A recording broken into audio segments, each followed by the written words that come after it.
Hello guys, welcome to my channel. আমি সানাদ আবার চলে আসলাম নতুন একটা ভিডিও নিয়ে। এই যে সকাল সকাল কাজ কাম সেমটা এখন বেরিয়ে বাড়তে বসে পড়েছি। দেখতেই পাচ্ছ আজকে ওয়েদারটা ভালো না, খুব একটা রোদ উঠে না, মেঘলা মেঘলা ওয়েদার। চলো এখন কিছুক্ষণ বেরিয়ে দিনই, আবার আসছে কিছুক্ষণ পরে। এই যে আমি ছাদে বেরিয়ে বাড়ছিলাম, দিয়ে এলো এখানে চটি বিক্রি করতে। চলো একটা আমার মেয়ের জন্য চটি নিয়ে নিই। এই যে দেখতে পাচ্ছ পরে আছে, এই চটিটা নিলাম। ছোট একটু বড় হচ্ছে, তার জন্য পরে পরে যাচ্ছে। এই যে দেখতে পাচ্ছ কত সুন্দর, 50 টাকা।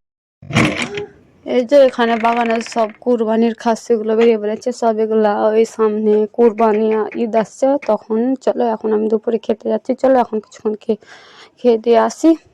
এই যে দেখতে পাচ্ছ এখানে পাতকপি ঘন্ট, আর এখানে শাক, এখানে ডিম, আর এই যে ভাত খুলে নিয়েছি। চলো এই যে, আর এখন রাতে খাচ্ছি বিরিয়ানি। এই যে এখানে 2 প্লেট বিরিয়ানি নিয়ে এসেছি, কিন্তু বিরিয়ানিটি মোটেও ভালো না, ঠান্ডা। এই যে এখানে দেখতে পাচ্ছি অনেকগুলো টাকা পরে পেয়েছি। এই